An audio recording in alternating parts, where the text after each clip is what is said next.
In this episode of The Tripod. Actually, as a photographer, shoot your shot. Yeah. If you see a chance, no Go matter for what it. you're doing, if you're getting coal or your partner's in labor, it doesn't matter.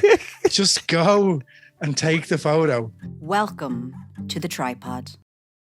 Hello, everybody, and welcome to episode 48 of The Tripod. My name is Kevin Anthony Daniel Hennessy, and today I'm joined by Sean O'Riordan, and this will be a very serious episode with no messing, no crack, and just facts. Mr. O'Riordan, how are you today? Very good, Kevin. How are you? Yes, good. Thank you. Let's get straight into it. My name, I'm only my joking, name. people. I'm only joking. I couldn't do it. I couldn't. I Yeah, just I couldn't know do you it. couldn't. I was actually going to try. I was genuinely going to try our hardest to keep this, one of those serious podcasts. But do you know what? It can be serious, but it can be fun as well. 100%. You know what I mean? 100%. It doesn't. It can be factual and entertaining. Just for the record, my full name is Sean Patrick Thomas O'Riordan. Oh, that's nice. Yeah, I like that. Sean I like that Patrick a lot. Thomas. Yeah. So what's the crack, Sean? How was your week, buddy? Good, yeah. Busy week, but an enjoyable week. Yeah, enjoyable week. How was yours? It was grand. I got to travel to Nice the other day, which was really nice. It was Exciting. But now, so I brought my drone because I had a plan. My plan Go on. was to drive back from Nice to Wicklow via Blessington and then kind of go that direction. But it was. Did you see the hailstones? Did you get hailstones down there? Yeah, they were yeah. the size of golf balls. So I was like, They were pretty big. my little Mavic Mini would be literally broken in pieces by that. They were So, actually the size of the Mavic Mini. They were the size of the Mavic Mini. So that kind of ruined my plan. But look, I have to go back out there again during the week. And I'll be leaving there around 5:30. So it'll be nice. It'll be a nice time of the evening to be making that drive. And I'm really looking forward to it, to be honest. Even just being able to get outside your 5Ks. Sean, I swear to God, I got on the M50 the other day and I just was like, God, look at this. Said no one ever about the M50. I know, it's mad. And then I left one county, got through to another county, and then got into another county. So I went from Wicklow to Dublin to Kildare, and I was like, This is amazing. I was like, now I literally went to an office and I stayed there. And then I got back into my car and drove back. But still, it was. Do you know what? I actually really, really enjoyed? I got to listen to a podcast on a drive. While in the first car. time in quite some time. So it was beautiful. Done that today. Oh, that so today. good. I'm similar now. I'm in the process of moving at the moment, so I'm moving out west. I'm moving to Galway. Moving to Wicklow? Please move to Wicklow. No, I'm sorry. I could never live. No offense to anyone living on the east, but I'm a west man. That's it. Yeah, it's fine. I have to live in the west, but so I'm in the process of moving to Galway at the moment. Temporary move, not a permanent move, but being able to go up, drive up the motorway was just so nice as well. And isn't it so weird, how motorway driving is now like a treat? Yeah. Oh yeah, podcast. That was. I'm sorry. Yeah, that's what I was getting to. I'm the exact same. Because I haven't had to do any long journeys, I haven't had to listen to any podcasts in the car, which is my favorite time to listen to them. Big time. It's kind of when I don't really listen to podcasts at home.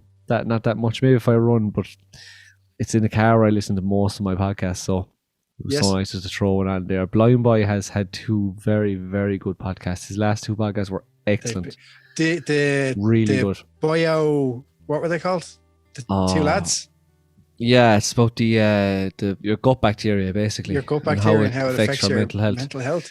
Yeah. Phenomenal. And then blew my mind. I'm halfway through his other one now where he's talking about your real self versus your ideal self. Serious stuff. That one, yeah. Incredible. Do you know what I've realised? I'd say we reference the Blind Boy podcast probably every second episode, give or take. We have a lot recently, but it's not a bad thing. No. And listeners, if you're looking for another podcast listen here that isn't photography, go check out the Blind Boy podcast. Yeah, I'd imagine everyone has heard about it. He's huge. Yeah, he's some huge. people don't listen to it. And did you take any photos this week, Kev? No, I don't think so. Oh, I did. I took photos. I took photos of my friend Kim, actually. My friend Saw Kim, that. friend Kim lives down the road, and we've been trying to kind of take photos together for probably 5 years at this stage. Yeah. And it was just like, right, let's do this. Yeah. I'm coming down. I have an hour. I'm going to take some photos. She brought out a chair and a lamp into our back garden, and we took some nice photos. That was her back garden, was Yeah, it? her back garden is it's huge and surrounded by trees, and like it's ridiculous. I was going to say, it looked like I thought you were in a forest. No, it's literally in our back garden. It's ridiculous. That's unbelievable. I know. I was like, you've been holding out. So, do you know what's strange enough? I've only been to her house after plenty of orange juices. Oh yeah, okay. Right. Many a time. Yeah. So I'd never noticed. Obviously, it was just been dark and whatever. So I was like, oh my god! I was like, this place is amazing. So I'm going to do a few more down there because there's different sections of the garden as well. You've done a very cool edit on the close up. Yes. And you were kind of saying that someone take the editing software off people. I like when someone says that, I kind of expect to see an image has been pushed way too far. Like, but it looks really natural. I was like that stuff blows my mind because I have no idea how you would take a portrait from that to that because I'm a landscape photographer. So I was like, like, how did you make her skin glow? yeah. Just with a lot of like selective edits. You know what I mean? And you've done that on your phone, which is even wilder. Did the whole thing on my phone. Like that wasn't even the raw. Like that wasn't even the raw file. That was a JPEG downloaded from my camera to the phone. What I'll post up a before and after on maybe on the tripod story. People have, by the time this episode comes out, people will have seen the photo. Did you not post it already? Oh yeah, I did. But sure, look, I can do show it before and them after though. Before and after, exactly. Very, very handy. And I believe, not that I believe because I've seen it, so like it's a fact. You had your fantastic moon halo tree image. Man, I actually was just thinking. I was when I asked you that question, I was like, I didn't take any photos this week. And I was like, whoa, actually, I did. Yeah, you took one of the nicest images I've seen in a very, very long time. Oh, thank you very much. A pure. That's kind of like when I was standing in that field. Right, this sounds really funny, but like I was standing in the middle of the field. It was 11:30 at night, but there wasn't a puff of wind. It was mild. It was such a nice sight, and I was just standing there, and obviously the camera was fired off exposure. I was like, geez, I'm gonna miss this when I move away. Like having this on my doorstep, like I got a real pang of like loneliness. Like, do you know what I mean? Yeah, I did. Yeah, genuinely, I was like, Jesus, because like for the last like 12 months, like no more, like 13 months. How long are we in this pandemic? I think like 14 years or something. Was it? This area has kept me sane, like, do you know what I mean? Because of certain circumstances, like Joe. So like this area has kept me literally sane. I don't know what I would have done if I had lived in a city, like genuinely. So like moving away from it, like has this kind of this pang of loneliness, and it's but when I stand there is opportunity. Like I mean, because at least you have a new 5K. Yeah, I have a new 5K. And if you go county-wide, you've got the entire county of Galway then. So you're which will you're be not very, actually very moving exciting. house, are you, Sean? You're just planning. You're just saying this on a podcast, so you can use this as reference point to get stopped by the guards. That's all. I swear I moved. Like. Here, I'll put it on there. Timestamp 12 minutes in. Yeah. But the moon. I was incredible. I went outside, and I was getting called for the fire, and I was like, Jesus, it's really bright. And I looked up at the sky. I was like, whoa. And I'd never seen a moon halo. I'd never even seen photos of one. I didn't know what they were. And I went online and I was just like, oh, Jesus, this is actually a thing. So I was like, I'm going to get a photo of this. And I set up the camera out in the yard, like, because I was like, this is definitely going to disappear. Something this cool disappears within minutes. And I was going to stay and I was like, oh, here, I'm going to find a proper composition for this. So it's literally 10 minutes down the road into the field. That's the tree that I took the photo of at sunrise with the pink sky. The lone trees. That's the same tree, only shot from the back. It's shot from you can tell, different angle. Different angle. So that's behind us, And fired off a couple of exposures. I was a bit rusty though. I was a bit rusty at Astro now, just kind of learning focusing and like kind of framing up a composition and stuff. But nice. I was very happy with this cool image. I just love the fact that you were getting coal. And then within probably 20 minutes of going to get coal, you ended up producing that. Like, and that's But it's class first of all. But that's the beauty, I suppose, of having that like very close by. You know what I mean? Yeah, that's it. Yeah, yeah. And I think it's having a vision as well. Like because the minute I thought of like, Jesus, I need something to do. I need something to shoot this with. That immediately popped into my I saw that image in my head, exactly how it turned out. Good. And did you get the coal? The coal bucket was still there in the drive. I came back in. I literally just like dropping the bucket and going, I'll be right back. Yeah, literally like just didn't even say anything to anyone in the house. Literally walked in, grabbed my bag. Luckily my camera was charged and I stuck the wide angle lens on it. And I just brought that and a tripod. I didn't bring anything else. And that's amazing. Flew out to the field.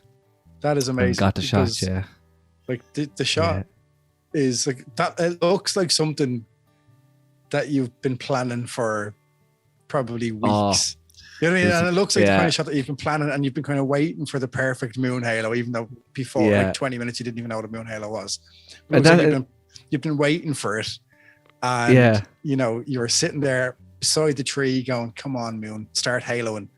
and then it happened. You know what I mean? And well, exactly. Even though like it was haloing all along, I just like knew exactly what I wanted to shoot. But I was going to say something there now. Yeah, it definitely wasn't something I was planning. Obviously, it's the most opportunistic shot, and actually that's why I took a behind the scenes video on my phone of the shot on the back of the camera, because I know there'd be people who'd be like, he definitely photoshopped the halo. I know, because like that wouldn't have been hard to do at all. Photoshop that halo into that composition, but I didn't. Like that's why I took the video of the behind the scenes, you know, just to prove to people, this is legit. And do we know what causes the halo? Like, did you look into the science behind it? Because I know that's your kind of thing. Because it's actually an optical illusion, which is class. Like it is, it's an optical illusion. Yeah, it's not actually real. It's caused by very, very high clouds in the atmosphere called cirrus clouds or something like that. They're called, I can't pronounce them, and ice crystals. So the light from the moon reflects off of these ice crystals, and that's what causes this halo. Yeah. No way. But it's technically an optical illusion. Yeah. It was so cool. It was so cool. It is really cool. I think I saw one other shot with the halo. Larkin or Goran, sorry, blowing Clarny, Longcar photography. Yeah, Longcar, what a man as well. Yeah, like, over Rosscastle. Yeah, unbelievable. I was debating not turning the moon into the kind of the sun star, like by stopping down the aperture, but I kind of just wanted to do it, something different. And I stacked a couple of images in to reduce the noise and stuff. But do you want to take people through your kind of not obviously a full, but like let's have this as a Sean O'Riordan your shot feature. Ooh, there we go. That's exciting. Thank you, Kevin. Yeah. Sean, this is your first ever your shot feature. Oh, I'm excited, nervous. What do I do? So we have your thought process behind it. Now tell us how you actually executed the shot. Okay. So when I'm shooting astrophotography, the hardest thing in astro is getting to frame your composition, because you can't see where your camera is pointing, or do you know what I mean? Like you can't see really anything because it's dark. Even though this was quite a bright moon, it's still a bit darker. So what I do first is I crank up the ISO to I cranked up my ISO like 10,000 and took a test shot. And this test shot is purely to see, am I framing it correctly and am I in focus? It's nothing to do with shutter speed, it's nothing to do with aperture. It's literally because like you're going to reduce your ISO anyway, so like your shutter speed and your aperture are going to have to change relative to that. The high ISO shot is purely to see, am I framed up correctly? Is the moon in the right place? Is everything in focus? So once I'd done that, I was like, yeah, I'm happy with that. So next step was getting my base exposure, which I kind of like metered off of my camera's histogram. So I ended up with 30 seconds, I think it was f11, and I was at 14 millimeters. And I was at ISO 1000, and that was my base exposure. So I took 5 of those images, and that was illuminating my foreground, and it was from my sky as well. Which I stacked the foreground images in Photoshop using the mean mode, which reduces noise, so it averages out the noise between the 5 images. I always do that, when I'm stacking foreground images for astrophotography. Then like when you're shooting in the moonlight, it's quite straightforward, like because there's nice ambient light. You know, you don't have to crank the ISO that high. So it's only at 1,000 or 1,600 around there. And then I looked at the star, or the star, says the moon. I wanted to turn it is a into star, like, yeah, technically. yeah, it is technically, yeah. Oh, yeah, you're right. So I wanted to turn it into like a star, but a star, sun star kind of shape. And I stopped it down to f18, and again a 30-second exposure at 1600. I went for that time because I was stopping down my aperture, so I needed a bit more light. So I increased my ISO, and I got the sun star, and that was like a totally separate image. So in my post processing, then once I had stacked the exposures for the foreground, I then also had the sky. And then I just had to match up the white balance and the exposure between the sun star image and the base image, and just literally painted it in Photoshop and made sure there was no kind of lines, or you could make sure you could really, it looked naturally in the image, you know. And yes, there it is. There it is on screen. So for people looking at this, Sean, and people listening as well, so you're saying the moon is a separate exposure, so a separate photo. Yeah, the moon itself, is a separate exposure. Then the sky, and then everything else is 5 photos. So generally, I would have done a separate image again for the sky if I wanted to get the stars perfectly sharp, because at a 30-second shutter speed, there's technically star trails. If you zoom in really close, you'll see that there's slight star trails. Yes. And I did shoot separate images for the sky that I intended on stacking in Square. But when I looked at it, I was like, do you know what? It doesn't take anything away from the image. And if anything, it makes the stars slightly more pronounced. And it's kind of like Rory said it. He's like, I like the stars are there, but they're not overpowering on the image, you know? Yeah.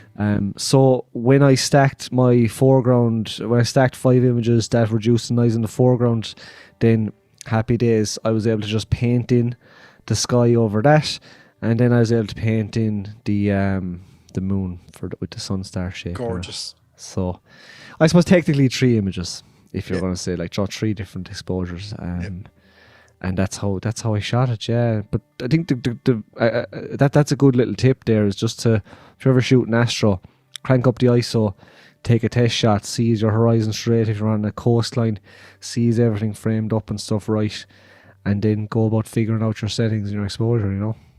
Yep. Brilliant. Congratulations on your shot feature, Sean. Thank you very much. That was exciting.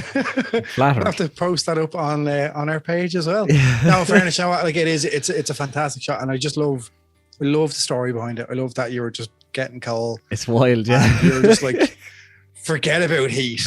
I'm going out into a field. Like, literally now, you know what I mean? Yeah. I've been known to I'll do anything for a photograph, man. If I'd no car, I would have ran. I would have ran with the bag. I would not put it past you in the 100%. slightest. Like, in the slightest. I know you would. Yeah. Because you're absolutely insane. Yeah, in the best possible way. So that was unplanned. So thanks for that, Sean. Very much unplanned. I do think people kind of will benefit from hearing that for a lot of reasons. Shoot your shot. Literally, as a photographer, shoot your shot. Yeah. If you see a chance, no matter what you're doing, if you're getting coal or your partner's in labor, it doesn't matter. Just go and take the photo. There'll be another child. There'll be more coal. You might not get this shot again. So, and if she questions, you just tell them the tripod said, "Look, I have to go." Yeah. So on today's episode, this is great. We're doing well so far. I decided, so like we're going to look at Lightroom. We all know Lightroom. We all use Lightroom, or a large chunk of us will use Lightroom. But I feel that there's a couple of tips or a couple of tools in there that are really unutilized. So myself and Sean are going to dissect a couple of those and look at a couple of them. Yeah. And this is going to be very much a learning episode for both of us, because I don't use Lightroom that much and Kev does, you know. So I can't wait to see the tips Kev have, and I have a couple of myself. And I actually think, Kevin, that it's fair to say that in this episode, the things we might say are underutilized and new to us. Someone could listen, could be saying, "Hi, I've been doing that for years." Do you know? Yes. So, disclaimer. Yeah. These are potentially underutilized.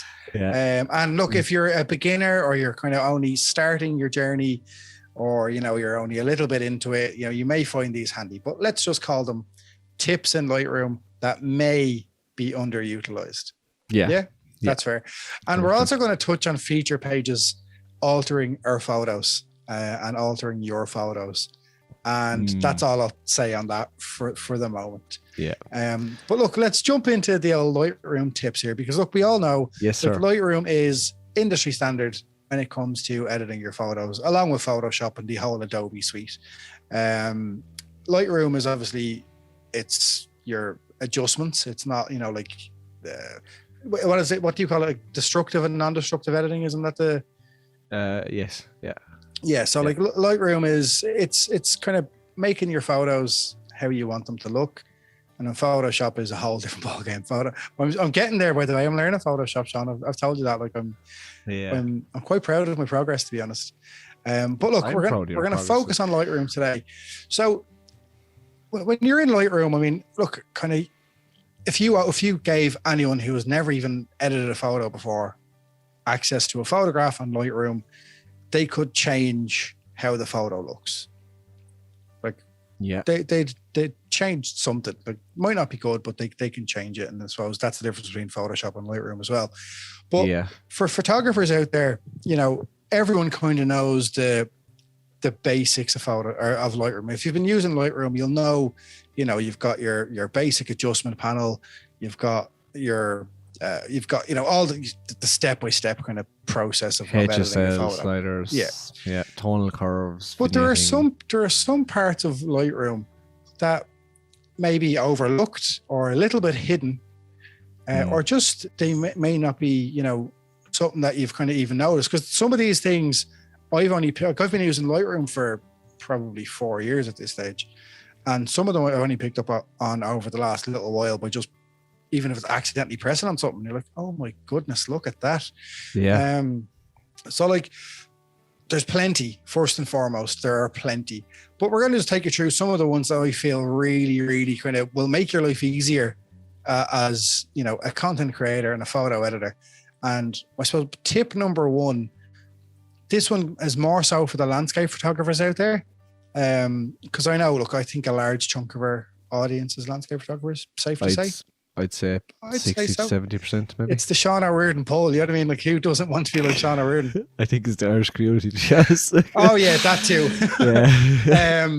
So if you're you got a landscape photo and you're cropping it and you've got your crop set, maybe you're going for your, what is it, your 4x5, or because that's the Instagram crop as we call it these days. Inside the cropping tool, did you know that there's a spirit level in there, Sean? I did not. Yes. So there's a spirit level inside your cropping tool that will allow you to get basically a perfectly straight horizon. How? So basically what it does is, if you take any image that you have, so let's say you preload you populate your photo onto Lightroom and you select the spirit level tool. I think it's called like I'm going to open it here so I have the exact name for it. It's the straightening tool, it's called. So you go into, you've got your angled slider, which as you slide, rotates your photo and tries to get you the right angle. I'd always avoid pressing the auto button because let's face it, that never does anything correctly. So this is in the crop and straighten tool now as well. Yes. You should mention. Yes. Have you ever successfully straightened a photo using the auto straighten? Never. No. It's ridiculous, isn't it? Like, I used the rotate function in the transform panel for straightening, but I did not know that there was so you click into the crop and straighten, you go down and you'll see there's angle. You see the word angle, and to the left hand side of that there is a spirit level icon, and it's called the straightening tool, right? Yeah. So you take the straightening tool and it basically, you bring it over onto your photo, and all you have to do is select anywhere along an image. So if let's say you have a landscape image, you find your horizon and you literally, from one point to the other, you draw a straight line along your horizon. Yeah. And this will straighten your horizon for you. And it's accurate. it's completely accurate. It's as accurate as you are drawing the line. Yeah, You know what I mean? along the horizon. Yeah, If- if you put one point in the horizon, another point up in the sky, it's not going to do it properly. Like, yeah, Exactly. So you have to make sure the 2 points are on the horizon. But the beauty is, you don't even have to draw along the entirety of the horizon in your image. As long as you select even a tiny selection of that, and it's dead straight, you'll have a perfectly straight horizon. And Oh my God, that is a game changer. that is a game changer. If you don't know that one, Did not know that. it's just gonna save you so much hassle, because trying to straighten a photo, because Yeah. landscapes, different if you're doing like architecture and you've got all sorts of angles, and we'll look at that again in the transform down below. Yeah, But if it's just a landscape photo and you want a straight horizon, that is the tip for you. Grab that little tool, take a little selection of the horizon, pull it across, and you've got a dead straight horizon. And then you can proceed from there. yeah. Because once that's done, you're laughing. Jeez, man, that's game changer. I didn't know. I think about that at Ronan all. would be proud of that one. Yeah. I didn't know about that at all. I'm playing around with it here now. Yes, Jesus. it is. It's very, very handy. Okay. Well, I have a tip. I have a tip for you. Yes. Kevin. And this is going to sound really obvious now to the landscape towers. They're all going to be laughing at me. But did you know you could dodge and burn in Lightroom? And like, No. I don't mean dodge and burn as in, it's kind of the same thing, but like grab your adjustment brush and then like go up to your highlights and your shadows and crank them up and then brush in the exposure. No, there's actually, if you click on your adjustment brush, like K is the keyboard shortcut, so click on your adjustment brush and you'll see beside the effect, beside the word effect, there's a drop down menu and there's a whole wealth of options from temperature, tint, exposure, contrast, highlight, shadows, whites, blacks, texture, clarity, dehaze, hue, saturation, sharpness, noise, more, defringe, color. Then there's burn, darken, soften skin, teeth whitening, all these things. So you're saying, okay, Sean, well, I can just do that manually. Yes, you can, but just, it's so nice knowing that there's a dodge function and a burn function. And basically, it just ups the exposure by like a quarter of a stop or reduces the exposure by a quarter of a stop. But it's a good base to start with if you're a beginner and you don't really know anything about dodging and burning. It won't overpower the image, So I didn't know that was there until we discussed this prior to pressing record, which is it is very handy. I mean, like on some of them, like obviously soften skin, should I say, or iris enhance. I mean, that's some of the stuff I've been playing around with in Photoshop, and obviously trying not to go too insane on it. But I prefer editing in Lightroom anyway. So if I can achieve that look in Lightroom, that's fantastic. And yeah, like as you said, it's basically doing the adjustments that you'd need, on the basic panel for you. Yeah. But and that may be something you'd never kind of discover or figure yourself. So that's really good. So once again, if you go, just so for people who are listening again, you're selecting your adjustment brush, and then you've got the effects option, which is kind of the second slot down, and you select the drop down from there, and you've got all your different options there. So that's brilliant. Like that is really, I'm definitely going to use the dodge and burn in Lightroom from now on, because and use that, because it's just going to, once again, just save time, because you don't want to look. We all love editing photos, and I was saying to one of my mates today, like editing photos is almost as enjoyable as taking photos, sometimes more so. I'd agree. You know what I mean? I see. Go on, continue. No, go on.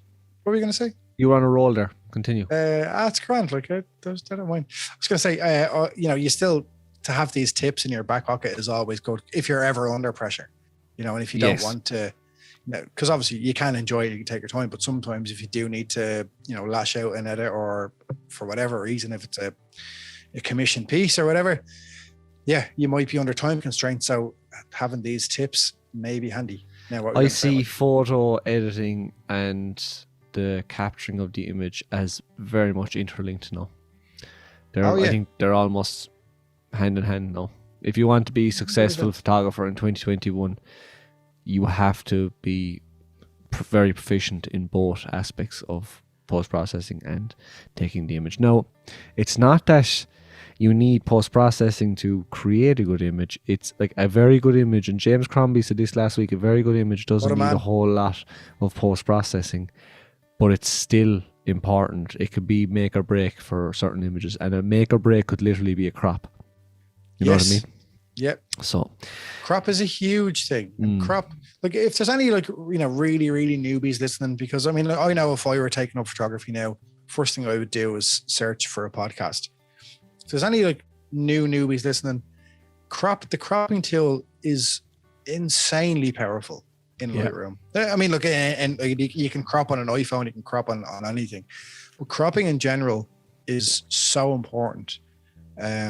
Which it's something that, you know, and I'm a sucker for it. I always go for the Instagram crop. I do, you know, as much as I can, but don't restrict yourself to it. But do play around with the crop. Like if you have a photo that you're fairly happy with, but you're not 100% sure, mess with the crop. Like just try different things. See how you get on. That's a bonus tip. That wasn't even included in the tips today. Next tip, Kev.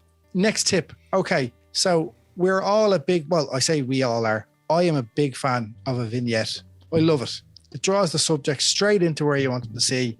You know, it brings them where you want them to look. But sometimes it can be a bit harsh. Yeah. It can be a bit, you know, it's basically as if someone has just taken out sections of your photograph.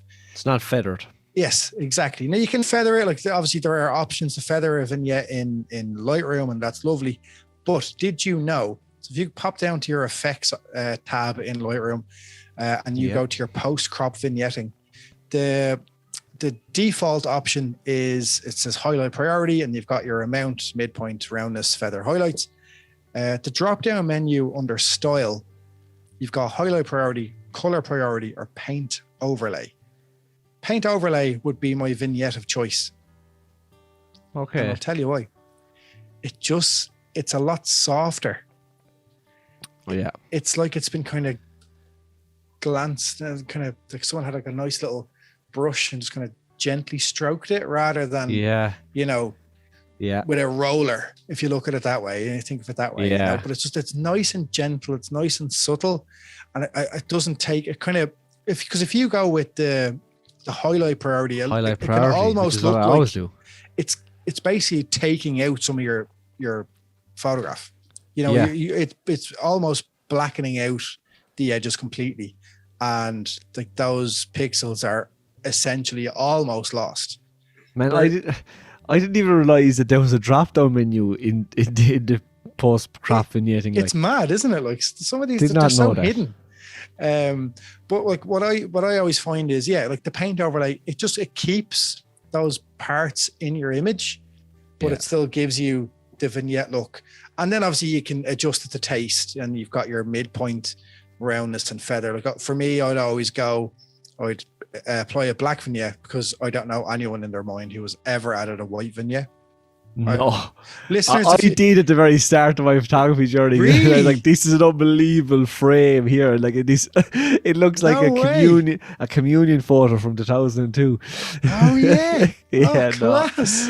No, listeners, if you've ever added a white vignette, so you've gone into the positive side of vignetting, do let us know, because we'd be very interested in hearing that.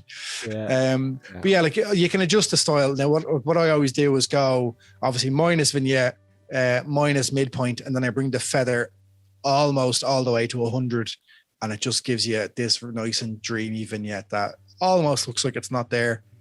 You'd only notice it if you're looking for it. You know what I mean? Good shout. Yeah, but it's a style thing, and it's a personal preference thing. But it's handy to know. I have another one for you. Oh, I love it.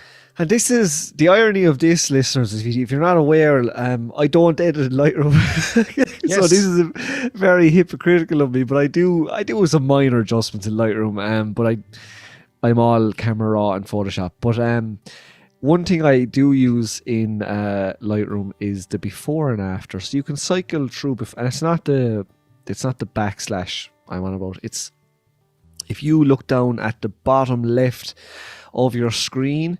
There is beside the soft proofing button, there's a cycles between before and after, so it's different views.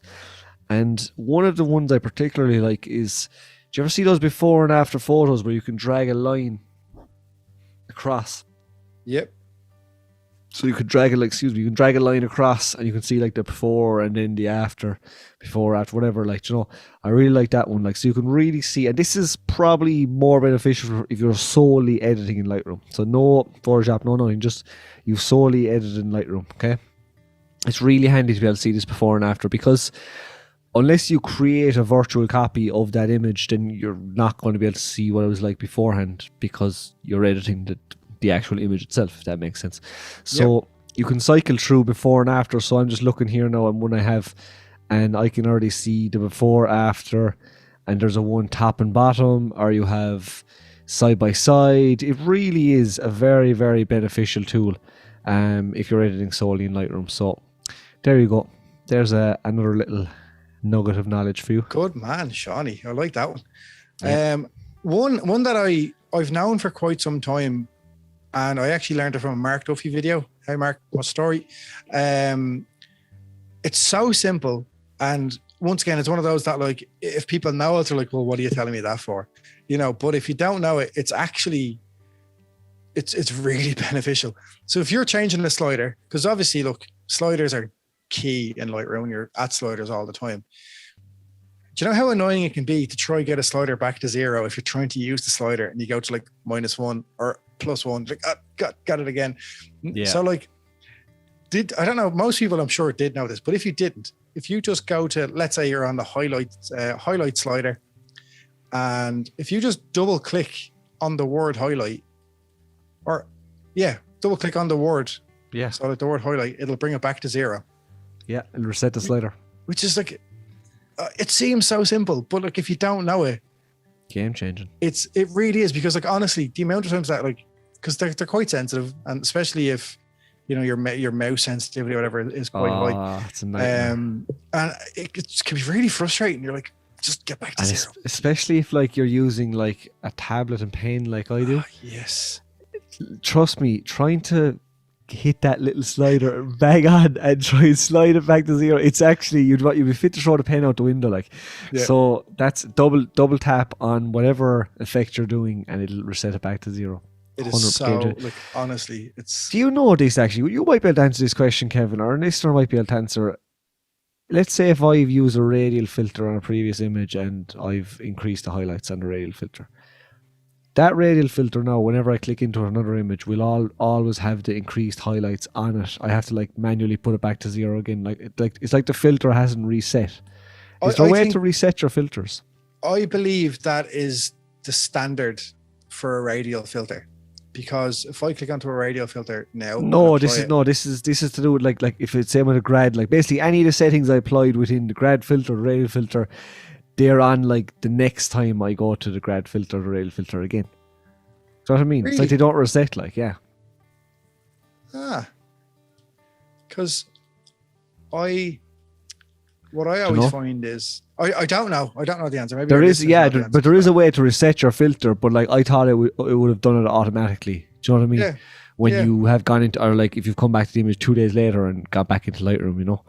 Yeah. But, I always have to invert my radial filters. That's I was gonna. You just okay. Did I steal your tip? No, you didn't, because this can segue nicely. It was to do with vignetting. I use an inverted radial filter to vignette images. Oh dear. Yeah. So I'll draw a massive radial filter over the image and I'll reduce the exposure on it and I'll just invert it, and that gives a nice. It actually gives a nice painterly vignette, similar to what you're painting over fillet. But I didn't know that option was there. So I think I could have even just saved you some time there. Yeah, you know? 100%. I'm going to give you another one, okay? Oh, yes. So everyone probably knows this as well, but just in case you don't, like, John, we have to kind of, like, I think when you're kind of very comfortable and proficient in post-processing, you kind of take for granted that there are people who are beginners, and we were all beginners at one stage, you know what I mean? And you kind of... Yep. Like, I know this from teaching. They say that as a teacher, if you feel like you're going at the right pace, then you're going too fast. You literally have to think like for me, put my shoes of a 14, 13, 15-year-old. Do you know what I mean? Like, so you have to literally be like 2 steps or 2 paces slower than what you would think is normal. And that's the pace of a student. Okay. So you have to appreciate, or we have to appreciate that, like, there's people who are beginners at Lightroom who are listening to this. Yeah. And I hope they are. I hope you're all that proficient editors, because otherwise this episode's going to be pointless. But anyway, well, if the you go start into of your the episode, or Yeah, they'll might enjoy be good. your shot part, and you can skip forward to the next bit. It'd be grand. So, and I'd also encourage you to go back and listen to this episode while you're in front of your computer editing. I think it would be a handy one. I know Mark Fletcher loves to listen to the podcast while he's editing. So What a legend. Hi, Mark. Go down to your HSL tab in Lightroom, and on the kind of top left corner, you'll see a little circular dot. When you hover over that, it'll be adjust X by dragging in the photo. So it'll be, if you're in your saturation, it'll be adjust saturation. If you're in your luminance, it'll be adjust your luminance. If you're in your hue, it'll be adjust your hue. And basically, once you click this little dot and click whatever color or whatever particular color in the image you want to select, it'll only select that particular color. It will only edit that color. For example, if I want to change the brightness of the oranges in my sunset sky, I'll click on the luminance, I'll click the circular dot, I'll go up to the orange part of the sky, and I'll click that and drag it. So you have to click, hold, and then drag up or down.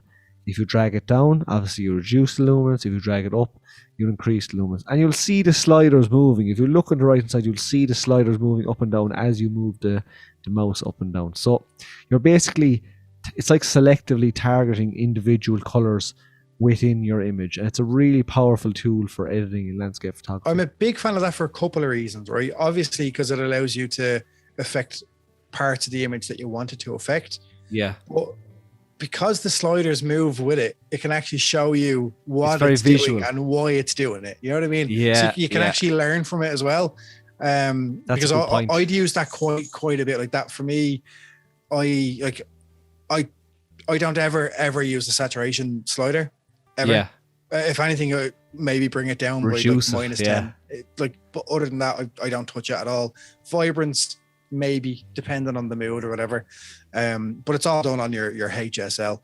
And that selective HSL editor is by far, I think that's one of my favorite parts of Lightroom, actually. If I was to pick, probably one of my favorite tools. If I was to pick any panel from Lightroom that I could only use for the rest of my days, it would be the HSL slider. You can literally, folks, edit an image from start to finish using only the HSL slider. That's very true, because if your luminance can kind of help you with the exposure. Yeah.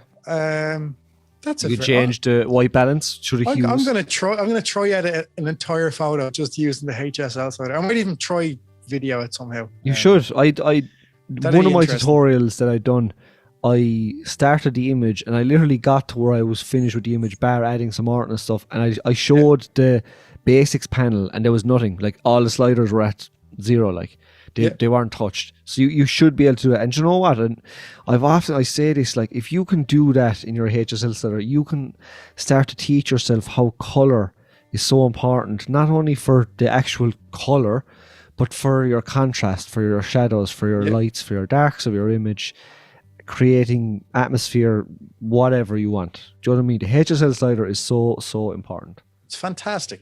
Now, one of the kind of latest or newest additions to Lightroom. Now, I suppose, just to be clear, we kind of are really discussing Lightroom Classic here. Sorry, yes. Yeah, well, okay, yeah. Like just because that's what I'd use, you use, and that's what 77% of people who voted on my Instagram poll so far use as well. So, look, most of these options are available, if not all are available on CC. But the layout that we're speaking of will refer to Classic. One of the kind of latest additions to Classic are the color grading wheels, which, to be honest, I haven't really played around with too much because I'm very set in my ways. So you know what I mean? Like I have my HSL and it's lovely. But what I will say is, from the little bit of experience I have with them, if you're looking at the color grading tab on Lightroom, you've got your 3 wheels, but if you look at the adjust right above the wheels, you can actually select each individual wheel itself, and it just kind of takes away, it separates them all, you know, so it's a lot easier to do it that way. But just below, to the left and below your wheel, on each individual wheel, you have a color preset for each wheel. So when I say each wheel, you're talking shadows, we're talking midtones, and we're talking highlights. Okay. So you've got your shadows. If you right click on your the preset box below, it actually gives you almost like a palette of your preferences from what you've used in the past. Class. So it's quite handy, right? So let's say if you're prone, because look, everyone kind of wants to achieve a style, and if you do edit a lot of your photos in the same way, that's a lovely thing, first of all. But it'll save you time of trying to like find that exact color again. It'll be kind of stored in this preset for you. And yeah, so you've got like, let's say for example, you like to add a nice touch of orange to your shadows and kind of warm up that photo, rather than you going searching for that exact color again. If you go down to your little box, click on it, and then it'll be in the custom colors there that kind of are already there for you. Now also there is a color dropper, so if you have a color in your photo that you want to add to that, you can select it, throw it in, and it'll stay there for you as well. So, and that's the same for shadows, midtones, and highlights. I mean, look, some people might say, well, why not just create my own preset? But some people don't like editing with presets, but they just want to have that, that particular part of their image to look nice and similar. So once again, just about saving time. And if you are one of those people who kind of likes to have all your images to have that same feel, which is lovely, like some people do it throughout seasons. So like if all your autumnal photos will look autumnally, your winter photos might have a nice chill to them. Spring will be hopeful, totally. Spring will be kind of hopeful and maybe green, and then summer is kind of just summery colors, aren't they? So but like some people do that. Like some people have their season set out in that way. So it could look at, just once again, you may not have known about it, and I'm not saying it's like a super powerful thing, but it might save you a little bit of time. And kind of make your workflow that little bit nicer. 100%. So I have one last tip, Kev. Give it to us, Shawnee. All right. And something I've noticed a lot of people giving out about especially on Facebook and Instagram and stuff, is banding in their images. Yes. Banding in the skies particularly. And one really easy way to remove banding is to add a bit of noise into your photograph, or a bit of grain. Okay, and you can do that in the Lightroom or the effects panel. So you can see you have grain at the very bottom. Okay. Yep. You can add in a bit of grain, which adds in a bit of noise, and that actually removes banding in your photographs. Now, I've never had an issue with it, but I have seen people who have had issues. So that's one workaround for it, and you can do that within Lightroom. So I'll vouch for that, because I posted it was a very simple photo I took from my front garden there was like trees to the left and a little kind of crescent moon up in the sky, and I sent it into the WhatsApp group with yourself and Ronan, and I was like, here's a photo. It was like pretty nice. I like the edit and stuff. I was like, but the banding is atrocious. And then when I uploaded it to Instagram, first of all, the banding doubled. Like it got worse when it was uploaded. You know what I mean? It wasn't there to perform noise reduction. I tried everything, and it looked fine. And then you upload it to Instagram, and it's just full of banding. And I was like, it looks awful. And I was like, well, that's gone. And then Ronan was like, lash a bit of noise and grain into it. I was like, that doesn't sound like it should do anything. I was like, it sounds like it's the opposite of what I want to achieve here. Why would I do that? And who am I to second guess Ronan Harden and Sean O'Riordan, lads? Because but Ronan especially for that stuff. You know what I mean? Genius. So I did, and it worked. It worked an absolute charm. Banding, by the way, just looking it up here, because I don't know the official. I'm sure everyone knows what banding looks like, but it happens when there aren't enough tones available to recreate a seamless gradation. There you go. So why does because I think we kind of we associate banding with exporting an image and it going onto social media. A lot of people associate banding with like uploading to Facebook and stuff. Yes. So obviously, compression causes banding. Yeah, absolutely. So No, I think you can cause banding yourself as well. If you over process, you can definitely cause banding. Yep. But I think from the photographers I've seen, they wouldn't have they wouldn't over process. They're very efficient for post processors. Yep. So I assume it was compression online. Yeah. So it says the most common reason for this happening is an 8-bit image files or image files that have been heavily compressed. So we know that Facebook especially compresses the bejesus out of your photos. Yeah. Which is upsetting. Everyone should be editing in 16-bit if they can, and 16-bit files, just it's to do with data and like the amount of information that's in the image. That the more information you have, the more you can post-process and play with. And sadly, look, until you can upload like the highest quality images to Facebook/Instagram, this is a nice workaround. You know, add a little bit of noise, a little bit of grain, and Bob's your uncle. And that is a lovely segue into our next topic, Kevin, isn't it? Oh yes. About speaking of Instagram, about uploading high quality images. Do you actually want to upload high quality images online? Yes. For fear they might be stolen. Speaking, that sounds like a Dermot Kennedy lyric. For fear of moments stolen, fear of images stolen. Anyway, segue. Yeah. So basically, this has been something that's been kind of floating around the interweb and the our interweb, I suppose, our little hub of internet people. That there are some, I'm not going to just say feature hubs. Let's just put it out there like to a wider audience. Like if you're a professional photographer and you have clients and you give them photos that you've spent hours editing perfectly, trying to get that image looking exactly how it looked in your head and that concept, and then they just go and slap an Instagram filter on it and upload it. That's painful and it's really upsetting and it's really disrespectful to the photographer first and foremost. Yeah. But at the end of the day, it's their photo. Okay. So we're not really going to focus on that too much, but at the end of the day, it is that they've paid for it. They can do what they want with it. That's fine.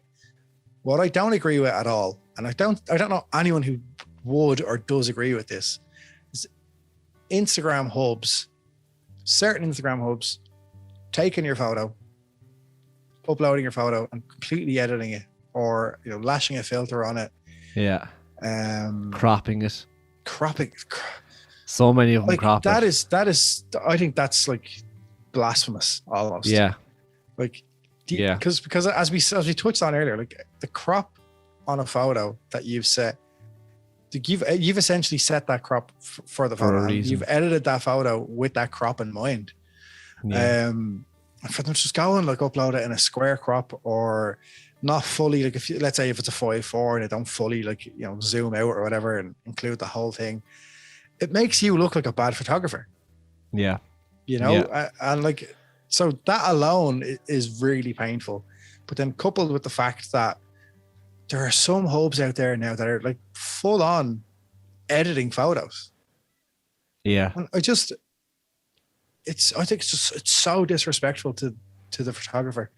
And there's times where obviously yourself, Sean, if you might not get annoyed by it, but like if a feature hub or someone has shared your photo without tagging you or without saying you're the photographer, that's a bit annoying. It's just like that's my photo. Like any chance of a bit of credit, like you're going to benefit from this. But there's times where some of these feature hubs, like if you kind of would want your name associated with what they've done to your photo. You know what I mean? You're kind of like, actually, do you want to just take that off there? And I just like, we can't be the only ones that are annoyed by this, No.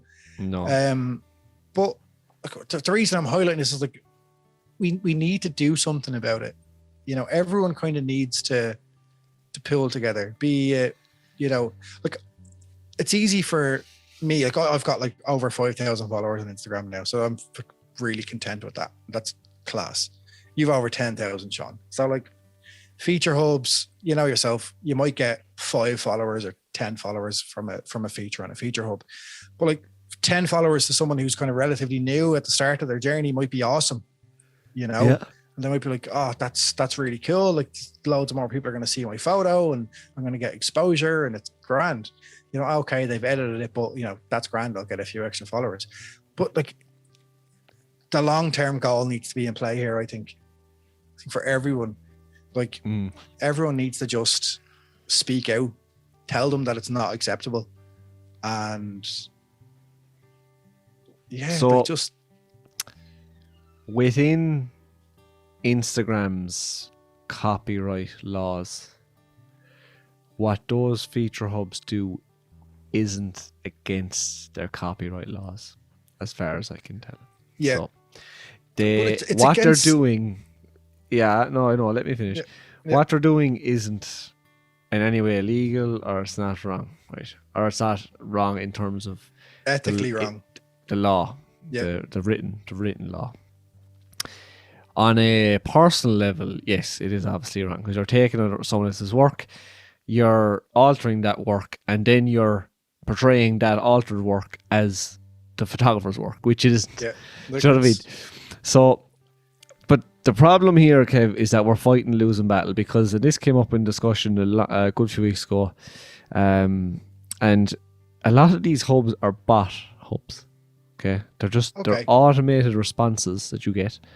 They're not in any way managed by anyone, as far as I know. And I don't know what it is because I had a series of photos there that were just filters slapped on them. And in fairness to the Instagram community, it had about 37 comments on it, all backing me up, saying take this off. I was like, whoa, this is really? You know what I mean? Yeah. Like Class. In fairness to people, but nothing was done because I don't think anyone's reading those comments. Do you know what I mean? So someone must be running it though, because there's a person editing the photo. But I think I think there's one group of people running multiple of these fake Irish hub pages because I think in one of them there was a link to merch, and I would not have been putting my credit card details into this. God no. Into this merchandise website. You know what I mean? It's like Irish, like leprechauns and all that stuff. Do you know what I mean?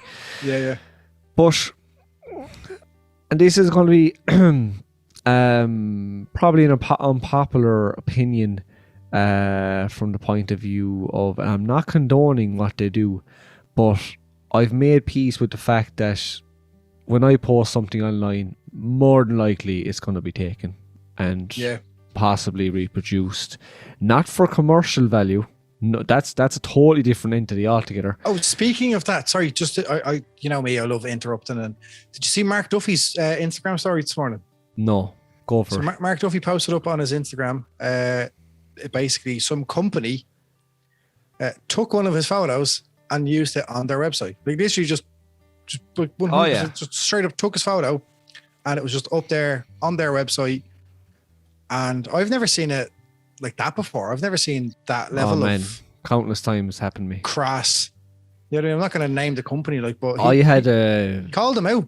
Yeah, he should. I had a wedding blogger, so she does like blogs for like wedding venues and all this stuff. Had my image. One of the tripod listeners, actually, I'm sorry, I can't remember who it was, but they alerted me to it. She had my Balnastow Woods image up on her website, and I messaged her and I threatened legal action, and wow, did she get back to me within 3 minutes. I'm very sorry, all this. She's like, let's help each other out during this pandemic as creators. I said, I don't need any help, I'm fine. You took my image. Do you know what I mean? Yeah. And she took it down, obviously, but there's been so many other instances. It's so funny, right? I've gotten emails from like marketing companies and travel companies, and one of them was an airline, and they're like, oh, can we use, you know, where you've got some lovely work, we'd love to have some of your images or to use some of your images. And I was like, yeah, no bother. I was like, get in touch, give them a contact, and like we can discuss pricing. It's just like radio silence after that. Yeah. Crazy. Like, I think Gavin Sheehan, actually. Gavin had someone contact him from the I better not. I won't name it. Go on, name them. Go on. No, but they're big tourist attraction in the west of Ireland. A very big tourist attraction in the west of Ireland. And someone emailed him from them. and asking about images that they could use. Do you know, would they be interested? And Gavin emailed back saying, yeah, you know, we'll discuss pricing and stuff. And he hasn't heard anything. And I just think it's disgraceful. Do you know what I mean? Like, it's, we're going off topic now. We're not. It is, and it isn't. Like, I mean, should we have to make peace with the fact that if we post images online that they could possibly be taken and reposted? I know for a fact our images are somewhere. Some fella in Mali has posted on his page. Like, yeah, do you know what I mean? Like, it's fine. Like, you can do, if you're a psycho about it, you can do reverse image searches and, you know, hope for the best or whatever. Like, I always remember when the first Billie Eilish photo I posted, literally 7 minutes after the third song had finished. I'd posted it up. Like, I was probably the second one to get a Billie Eilish photo up. And it was on, I mean, hundreds of Billie Eilish fan pages. But Ray Kyo, I'm always mentioning Ray Kyo, but it's because he's so goddamn good. He got a photo of Billy walking. He got a photo. There was someone there.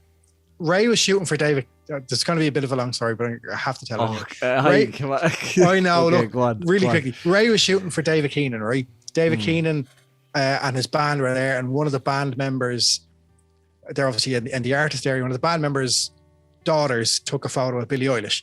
So Ray took the photo, and then as Billie Eilish was leaving the daughter to go to like her own friends or whatever, he took another photo. And it was just Billie kind of on her own, but it was like backstage. It was really relaxed and calm, and like this really authentic Billie Eilish photo.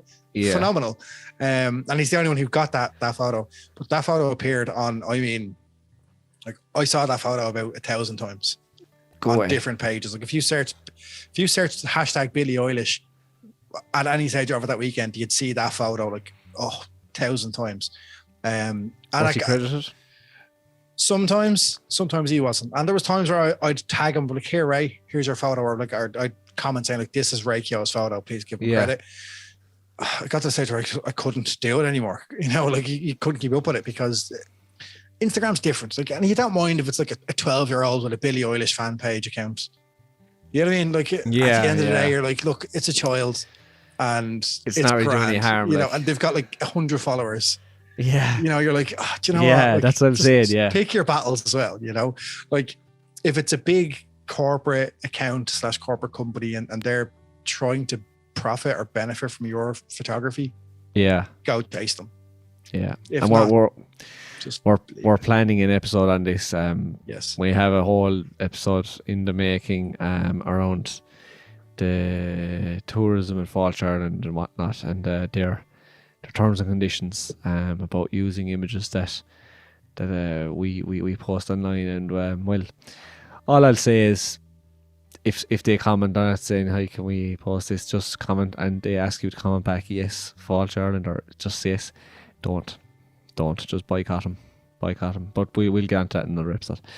I could see probably where Ray would become frustrated with that, but at the same time he probably had to make peace with the fact that if this little 12-year-old fan page, honestly, that's what it was. They're not going to make millions off of my image. Like, do you know what I mean? Yeah. Like, if an image is going to make an awful lot of money, then the photographer will be found and will be credited. Yeah, do you know what I mean? James Crombie's Starling image, a prime example. Do you know? Yeah, like that influencer that shared it. You know what I mean? Yeah. Like, it's gonna happen, but at the end of the day, just pick your battles, but don't let larger accounts walk all over you, and don't let them edit your photos. Like, but they shouldn't be editing or playing. I think it's probably important to say like raw, like, you know like the raw pages.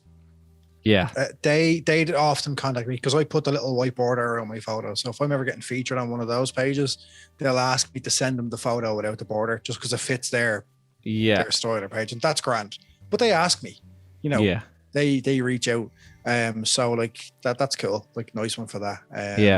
Yeah. And then some feature hubs will lash on a watermark, which I didn't like, because I used to be a moderator on IG Ireland, and I was like, deadly, like, lashing it on. Like, it's a bit cheeky, isn't it? But also it's nice. You know, it's grand. Like, it's a little bit cheeky. Not looking at you, Karen. Don't worry, I still love you if you're listening. Like, you're the bomb. But I just it's a strange one.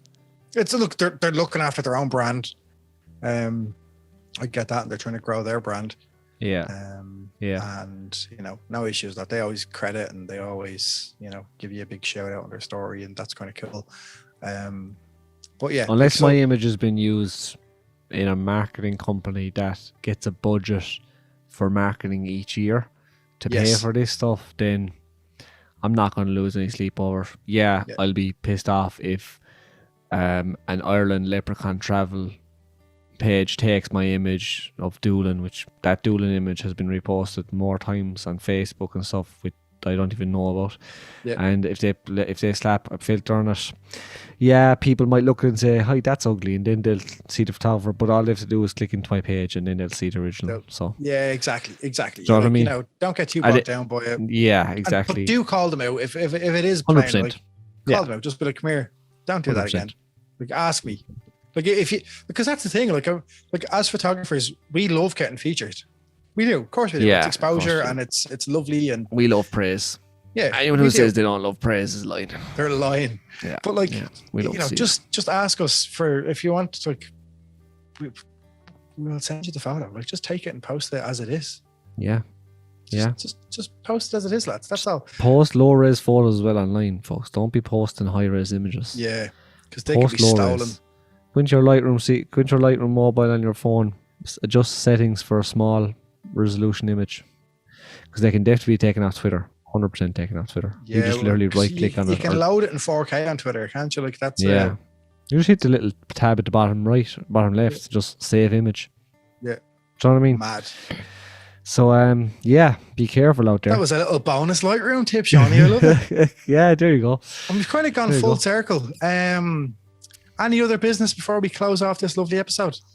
No, only we're coming up to our anniversary, our 1 year anniversary. Oh my God. So we're on episode 48 now. Yeah. So 4 more episodes? 3 more episodes. Well, it feels like it's been going on for a very long time. Feels like an awful long time. It feels like an awful long time. I've aged an awful lot since the start of this podcast. It also has kind of flown around. Like, if you think about the Lucy episode being episode number 1, when you think of it like that, it doesn't feel like it was that long ago. No. And also it feels like there's been, about 3.5 years worth of stuff in between that. That's probably due to lockdown. Right. But look, I mean, we have done something. Still a few people listening. So that's good. Thank you. We'd actually love to know that we're doing something right. Please tell us. Give us praise, lads. We'll take it at this stage. Please leave us a review. That helps an awful lot. It really does. Like, on iTunes, it helps a lot more than you can imagine. Like, that's basically playing the algorithm. Like, so please leave us a review. Do and tell in the review, tell them the nice things that we've heard or that you've heard. You know what I mean? And tell a friend.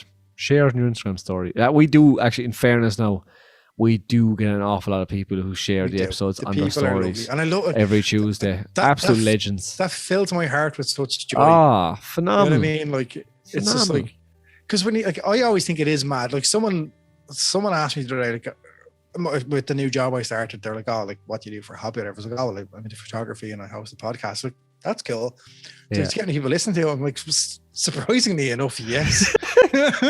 A couple of thousand a month, Yeah, and I told them, they were like, "Geez, that's really good going." I was like, "Yeah, it is, isn't it? Actually, that is really good going."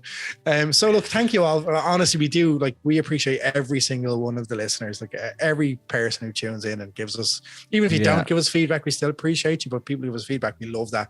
And if you share it, we love it all. Because we've been told, we have gotten some unbelievable guests on this podcast, but what I said from the start was, we're not getting huge guests on this podcast just to grow it. Because there are podcasts who get huge guests on just to try and get the numbers out there. No, that's not what we do. We are organic. And if we feel a guest will be beneficial, which they all have been phenomenal and future ones will be, then we will put that out there. But we want this to be a homegrown organic podcast. And if you have to enjoy listening to this for Kevin, Sean and Ronan, not for anything else. Yeah. And that's the that crux is of it, exactly really. it. Like the guests we've had, I feel have added and have taught Yeah, our listeners something. And it's not just been because of the name or their followers or any of that kind of stuff. 100%. And look, I suppose if there are photographers that you'd like us to get on as well, well, we have you here. Like, let us know. Like, you know, as Ronan said at the very beginning, like, this is the People's Podcast. As cheesy as it was then, it's kind of rung true throughout the whole thing, isn't it? It has. It's strange because that wasn't planned even episode 1. Like, but it is the People's Podcast. We do this for you, and we do it for ourselves as well and for the entertainment. But yeah, like if there's anything that you want us to do, like we'll look at it, and anything you want us to cover, just let us know.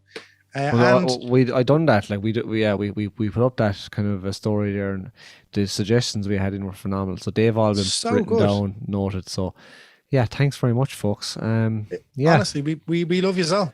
Kevin, you're hosting this, so you may draw to a close. Yeah, okay. So I need to bring this to a close. So, ladies and gentlemen, boys and girls, lovely listeners of the Tripod, thank you all again for listening. It's been a pleasure, and I hope you have taken something away from this. Actually, here's a little task for you all. So if you have, if you're going to implement any of these little Lightroom tips into your photography, post it onto your Instagram story and tag us, and just, include tripod Lightroom tips. Do you know what I've just realized, right? Do you know, we always kind of have the rally cry at the very end of the episode, and generally the rally cries never appear on social media. So I question, do people actually make it to the end of the actual episode? Yeah. Oh, well, remember we went with strawberry on episode 1. Strawberry was popular, yeah. Give us a random word. Sean, random word. Go. Shazam. Okay, Shazam. Hashtag Shazam. If you've got this far, post up hashtag Shazam. Yeah, right? Okay. That'll probably get lost because Shazam is actually a very popular music recognition. Okay. Hashtag tripod Shazam. There you go. Okay. Folks, it's been a pleasure. It's been emotional. Speak to you again soon, and we will see you next Tuesday. Day.